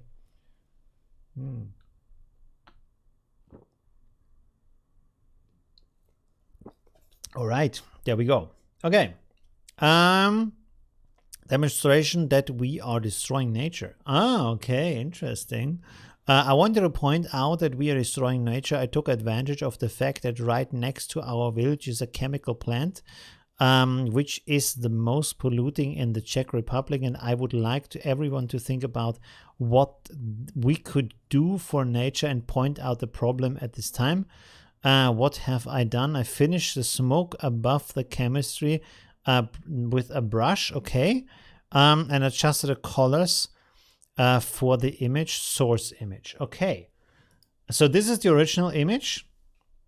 You see there is not either no smoke or the smoke is blending with the background, so you can hardly see it. And then the foreground here is rather green still. And here we have the edit where everything, like the grass, everything has become a little bit more brown. And then you have this, like, also everything is dark. It has this kind of dystopian touch. And you have this very dark fog coming out of that.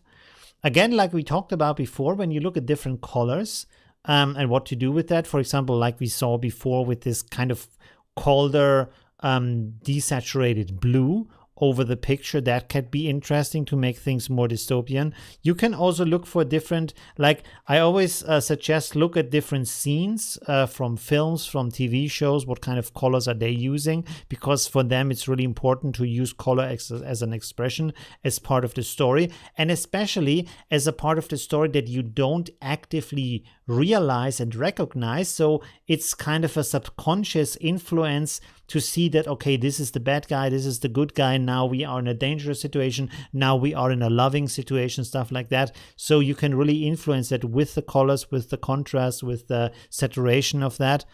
So that can be a really good element here to play around with that. I really like the edit and the idea and what you have done with that. Again, look at different compositions, what people have done with that. And as always, Pinterest is a good start. Let's see. Nature destruction, photography.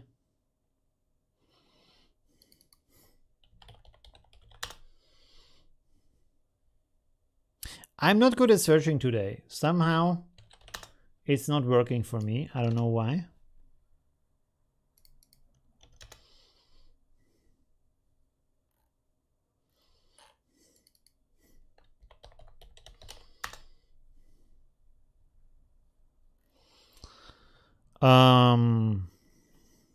Yeah, for example, here we have a picture with a lot of smoke, and then when you click on that, you get more pictures like that. So you can also go and look at these kind of pictures and find more. Oh, this is a nice idea. Look at that. Like you have a globe, and then there's some fire below the globe. Wow, that's a nice idea. Okay, interesting. By the way, we can also look at there's oh god, Chernobyl show. Yes, let's look at the images here. Mini series. Ah, yeah, and you can see here how they use color to tell the story in the image, right? To see how the different colors are feeling in the scenes, and you can see again you have this kind of blue in here in these kind of scenes. Also here you can see this could be completely different. This could be very colorful and like warm and different colors, and it would feel completely different from what is going on in the scene, right? Let's copy this over real quick here. Let's go here, for example. Wow, this is very pixelated. I'm sorry for that. Let's go to curves here real quick. Nope, that's the wrong one, sorry.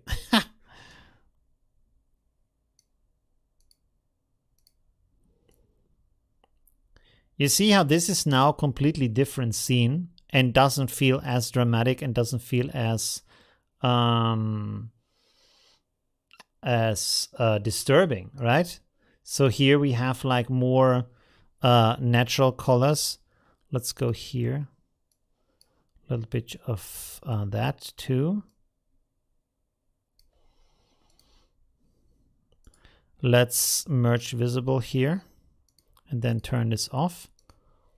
You see how much you can do. Like this feels like, okay, relaxed afternoon at the at the at the what is it called, like atom, I don't know the English word right now, but you know, this feels like very chill and relaxed and just like a nice day. And this is like very like haunting and like, oh my god, something bad is going to happen, just through how the colors are used, and how saturated they are, right? So that's really interesting how much you can do with that alone, from these adjustments. Okay. Maybe that would be also a good tutorial video, right? How to create emotion through color from these different examples. That might be interesting. All right, let's go on to the next one. Thank you very much for that, Damien. Pretty cool edit, very interesting. Here we have the next one from Trine. I don't know how to pronounce that. Let's see what the text says. Motocross driver, I have tried to get light and dust and the dust look. Okay, pretty cool. So this is the original picture. Wow, that is actually very nice. So here we have a like very short exposure, and because of that everything is frozen in time and you don't see the motion. It isn't very dynamic. And here you have a lot of dynamic and motion in here. A little bit of a tilt shift effect is also nice. Pretty cool. And it feels much more like there's action and something is happening. It's pretty nice. Did you actually... Oh! She also, as you can see, she added a lot more particles that are flying out of here. The perspective of the particles is... I think like these are not exactly... They feel like too flat a little bit, if you know what I mean. These ones here are nice because they feel like they're coming out here and flying towards the camera. But these ones here look a little bit strange. Also, there's the question, where are they coming from at that position here? Because they are, as you can see, like, if you imagine the spinning axis of the wheel and how it's going outwards, this is basically to the side of that axis, right? From the spinning disc, if you know what I mean, right? So let's copy this over real quick. Oh, I closed Affinity Photo. Sorry for that. I will show you real quick. Boom. Okay.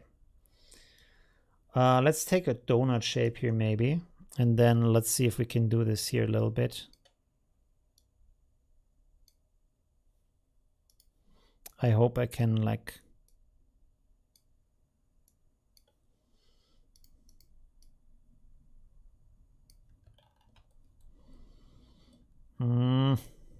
kind of hard to see here.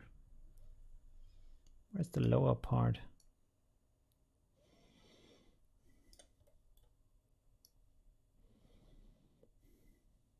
Is this how the wheel is going? I'm not sure.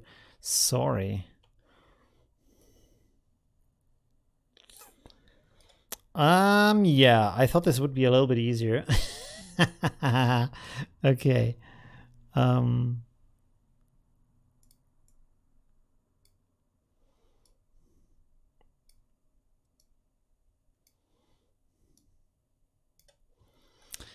I'm not 100% sure that this is correct. Let's go like this.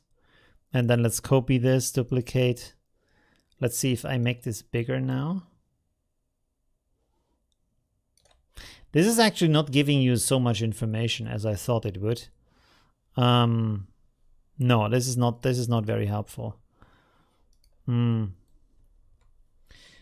Let's take a brush here real quick. So we have here the wheel. I think the wheel is going like this. Wow, this is... I'm so sorry. With the mouse, it's so bad right now. And this stuff is flying out like this into these directions. right? So if you imagine this as a disk here, like so, and this is like if you look at the back here, and then this goes down in a line and connects here with the ground like this, coming out like this here. Sorry, wow. It's so hard with the mouse. And so this is basically more to the side. Like if you look at the bike from the back, you basically have the driver here and then the wheel here. Let's make the head here, like so. And so this is like the axis where this is spreading out, and this of the dirt here is basically floating right next to him on the right side here, right? So this is maybe a little bit strange. Anyways, okay. That was a super strange explanation. Sorry. Okay, but still, the edit is really cool. I really like that with the tilt shift and everything. Adds so much atmosphere to the picture, so that's pretty cool. Really enjoy that edit. It's really amazing how he can stretch out his leg like that. You would think like if he hits a stone or something, would break his leg just from the force of the impact. That looks pretty dangerous. Wow, that's very intense. I feel like this added a ton of atmosphere to the picture. I really like that. Very nice edit, pretty cool. Looks very like action sport shot. Okay, thank you very much, Trine. Sorry for the very strange explanation.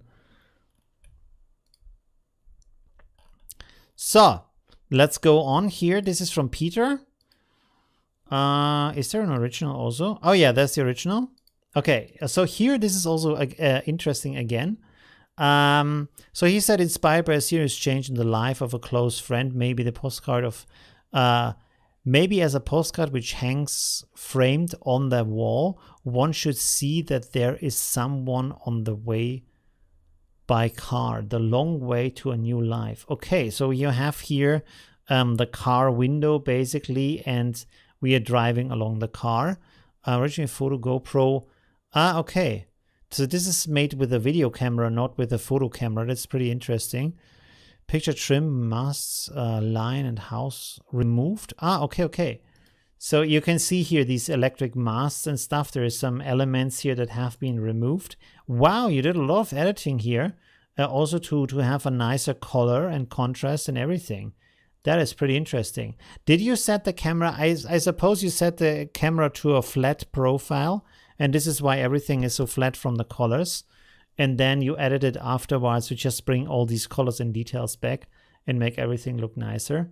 Now, about the text, the thing is you can express a lot of emotion through the through text, right? So you should try to it's really hard to combine text, and it's really hard to find fitting text, but you can go over to a page called the font, and there you can find thousands of fonts that could be fitting. And I would suggest not to combine more than 2 fonts in a picture. So you could think about maybe having the first part the long way, and then to a new life in 2 different fonts, stuff like that. Or maybe you can sometimes even use 3 fonts where you have long way in a different font and new life in a different font, and then keep that 2 and A in a rather classic font, right? If you want to. And you can look here for different kinds of, like for example, if you click on something here, just as a choice, you can enter the text here, and it gives you an example of that. So what was the text here? The long way. Let's just enter this. The long way. You see? And now it gives you all of this text in a preview like that. And you can think about, maybe it's like this. Maybe it's this kind of playful thing here like this. And you can also see, is this free to use? Is it not? This is for private use. It's free. And then if you have commercial use, it's not free. But you can click here on more options and have then 100% free. And then you can only the options that are also free for commercial use. Often they don't look as good as the ones that you have to pay for, but well, you still have a lot of them, and you have to search a little bit harder to find a good one. You can see like the choice a little bit different. So this one, for example, is nice. It's a little bit more like rough, maybe. Here's also an example, used it in a design. So that's also nice. And to combine these fonts is gives you a lot more expression towards what the story is, right? What the expression is. Let's find an image here that's similar. Unsplash wrote look from window. Let's see if I find something like that. From car window. Let's just look for a road picture. There, let's take this one. I will just copy this over for now. Okay, so now what we have to do here is you go here and you say, okay, maybe this is the right font that I want to use. So let's download this. And then you get this zip file. You have to unpack the zip file. And inside of there, you have these files. Sometimes you have multiple fonts, like font types, like fat, light, stuff like that. Here it's just one. So you can choose which one to take. Open type file is often a good choice. You see, you click on install to install that. Oh, it's already installed. Okay. No, not replace that. Stop. So I already have downloaded that. Let's see here. There's my text tool. What was the text again? The long way, what? The long way, yes. The long way. There we go. Let's change this to Foxlight. Okay, let's make this white. Put this up here. And then if you have a playful font, it's usually a good idea to set this next to a font that is not playful, right? I really wish that more pages would offer a tool where you can compare different fonts. So I can set a second font that I want to see in comparison to this font, but this is not here in this case. So the versus to a new life is the next text. So let's go here to a new life. And then you can, for example, go in here and say, I want to have sans serif. This is not in English. Let's go English here. Sans serif. And you see here, now you have different fonts. Even if they are sans serif, they are not all looking the same. And you can now think about, well, what kind of font could combine well with the other font. You have ones that only have big letters. You have ones that have like only small letters, or a combination of both. So I don't know, maybe this one here. This is actually free also, GeoSense. Let's download this, go here. And the good thing is, you can see there's two. So I will like unpack this, and then I can select both, right click and go to install. And this is then installing both of these fonts at the same time. It's called GeoSense. Let's make a second here.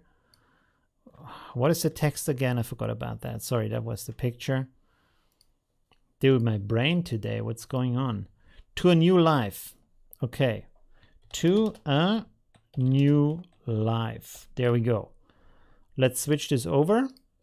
And then GeoSense. This is already in here, as you can see.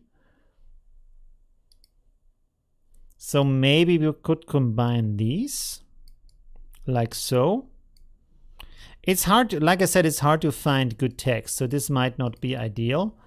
What we can also do is to play around with the size of text, right? So you could say, okay, I will keep this small and I will keep this small. And then, well, we actually have to put this in a different position. Let me see here real quick. I'll just copy this and then, wait. So now we have this.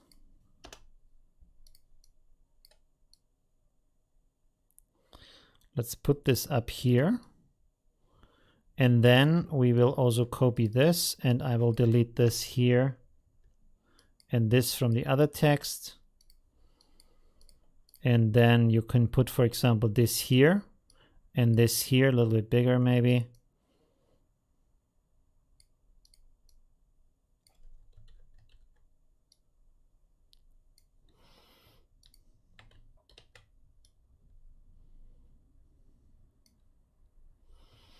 And yeah, well, it could be better. It's like I'm not 100% like happy how it looks. Maybe we could have this and then maybe a shadow of that.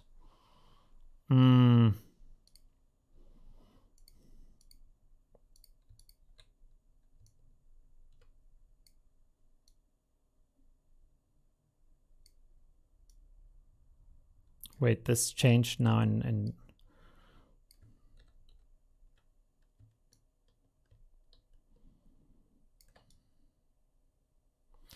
give me one more second here. Let's duplicate this. And then, no, that was wrong. Okay, pull this down here. And then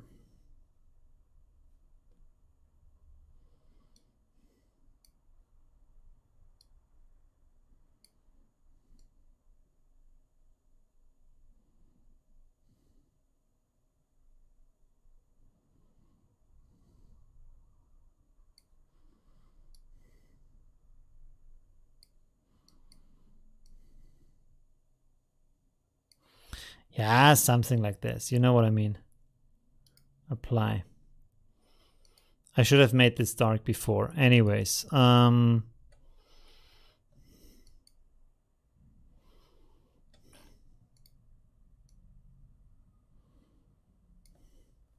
something like this. Like it's not perfect right now, but you know what I mean. Like you can tell story through you can tell story through the font and the combination of the font and the size and stuff like that.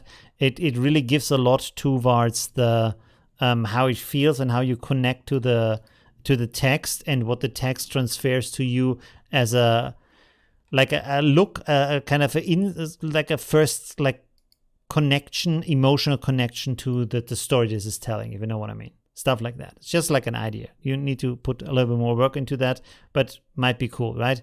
Also, maybe the shadow should be a little bit more to the left because this is the sun is coming from over here. Anyways, you know what I mean. So don't just put the text on the picture. Try to bring the text alive and tell the story through the different font choices. All right, there we go. What else do we have? This is the last one here. So we have a nice composite, and someone has happened in the chat. It's not following the perspective on the image, but okay. Yeah, because it's just like a quick presentation of like what you could do with the text. It's not like a finished edit. So don't worry too much about that.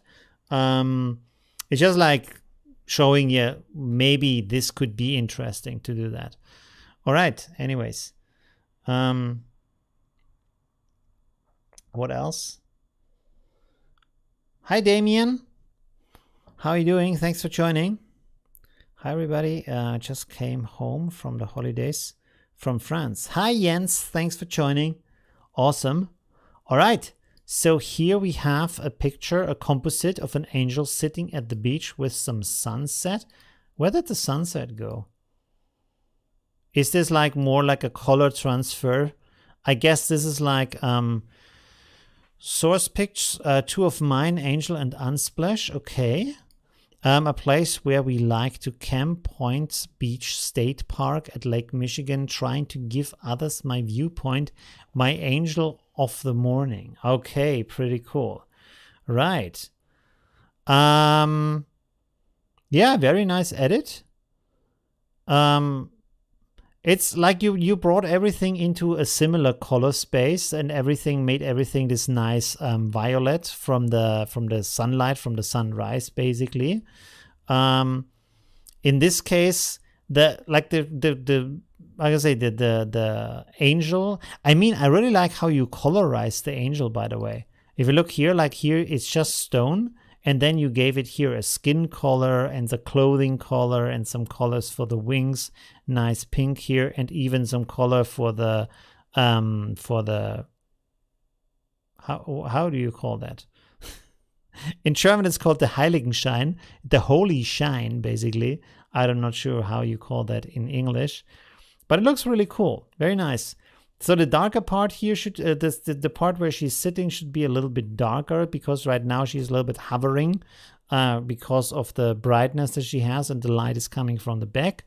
And then maybe make the shadow where she sits a little bit stronger and then fading out into the distance. And these light rays here, they are nice, but they come at a very like steep, like strange angle compared to like if you think about how far the sun is away, if the sun is coming right over the horizon and then these rays are coming out and just like shining onto her. Next. Okay, there's a lot of stuff going on tonight apparently. So they're coming like they're coming from a spotlight, right? That is right over her head. So they are like perspectively, if you think about it, the sun is very far away on the horizon, and then this is spreading out in this kind of like size over the landscape, but then suddenly it's getting a lot smaller again because it fits onto her. And perspectively, it seems like it fits together, but actually not really. You know, because it's like it looks like the light is a lot closer than it is. So you have a spotlight that is feeling very close from the distance, and then a light source that is very far away, right? So that's a little bit strange to get this kind of effect, and also this kind of light fall off, right? Because the light also has the same strength throughout that whole very long distance, right? But other than that, I really like it. Really nice also composition and everything. So pretty cool. Thank you very much for that. And I love the colors. As you know, my favorite color combination of pink and violet. Pretty cool. Very nice. Thank you very much, Shari, for posting that. Oh, that was the last one. Okay, pretty cool. Oh, my throat today. Wow, I have talked so much. And we are at 2 hours, 6 minutes. So that's also perfect time. Let's go to talk live here. Little bit. Oh my god. I'm shining like I'm sorry for that. Let's put the chat over here in front of me. There we go. I replied to the angel. Yep, I think so too. Like this was just basically a style transfer, a color transfer, to have one as the source from the colors, and then to place it onto the second picture as inspiration, which is pretty cool because if you take colors from a natural source and then apply them to another picture, or even from an artistic source, you already have a nice color combination. And if you have a natural source, you of course end up with very natural looking colors. That's good. And if you have an artificial source, you have a nice harmony of the colors because it's already selected by the artist. So what you can do is to go to different sites, like for example ArtStation, DeviantArt, stuff like that. Look for colors, look for pictures that you like, and then sample the colors of these pictures and use them for your own pictures, because then you already have masters selecting the colors for you, and you get a much nicer color harmony for your own creations. So that can be a really nice trick. What is this saying here? Sorry, please only comment in English. That's very important, so everybody can read that. Art Strings. Hi, yes, I'm doing fine. Thank you very much. Let's translate this real quick. Google Translate. I hope it doesn't say anything bad. The slide is not necessary. Okay. Yes. Yeah, maybe. It's just like, I can understand, like, it's the idea is like to add a kind of holy light, a spirit light, but then if it's connected to the sun, is a little bit, perspectively, a little bit feeling a little bit strange, but still, It's a nice idea, right? And you find that in classic paintings also. So maybe have a look there. But also in classic paintings, it looks a little bit out of place. But it's at the same time kind of a holy light, right?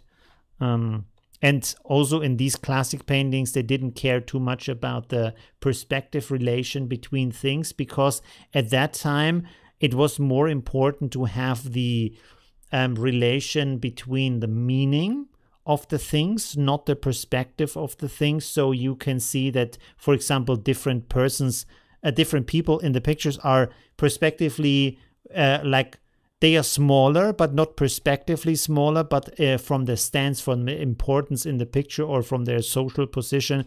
They are just painted smaller in the picture because they're not as important to the picture, but not because of perspective reasons. Also, these rays in the classic pictures, they come from the cloud, and that doesn't make sense how they connect to the subject, but that's okay, because it is telling a story rather than applying to the perspective of what you actually see with your eyes, right?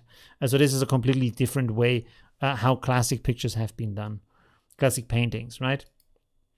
Oh man, my throat today.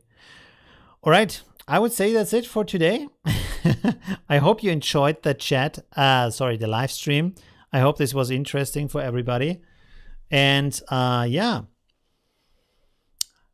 wish you a good night, and see you next Tuesday when my new creative pack is coming out.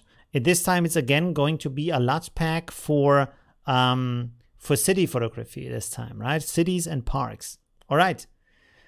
Have a good night, and see you soon, and enjoy the rest of your day or the rest of your night. Bye. Bye.